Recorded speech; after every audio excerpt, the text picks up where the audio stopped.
Yo, what's up? Mga master, for today video, mag-leak test tayo mga master. Leak testing, pakita ko sa inyo mga tayo mag-leak testing. Meron tayong leak testing today. Testingin natin. Una, isprayan natin ang sabon o kaya pwede yung Snoop. Kung nagtitipid yung kumpanya, pwede na sabon.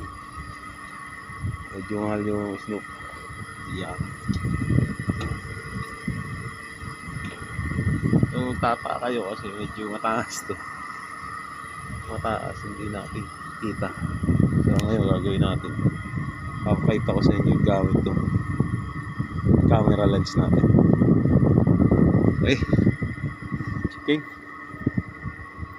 Hanapin kung may tagas mga kamaster. Ayan, kita nyo naman,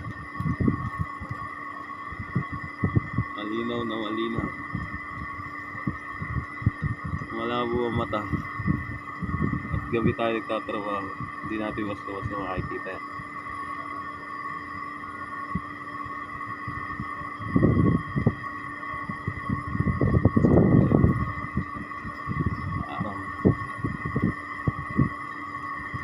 May kaunti doon.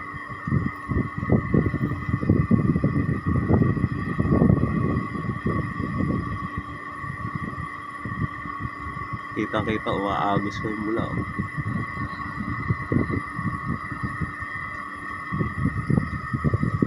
Silipin natin hanggang sa baba para makita natin ito. Wala ba siya leak?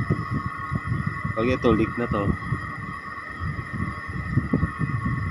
kailangan natin pakapitan to mga kamaster. Ito ginagawa ito yung pre-commissioning yan.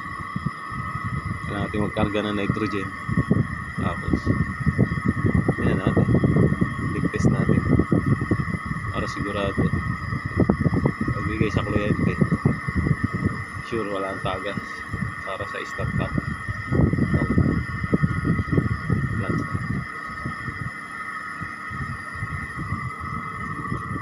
Far so good. Medyo parang meron konti. So tingnan natin pagka mataas na yung pressure. So ngayon medyo mababa pa yung pressure natin, nagkakarga pa. Ayun, kita sure natin. So yun lang, ganyan lang yung pagtetesting mga check ng leak paggabi. Gamitan natin ng lens, ilaw ng camera natin para mas kitang kita natin, lalo na kung delikado at mataas yung lugar. Okay, salamat mga master, see you next video. Ayun, lumalakas na.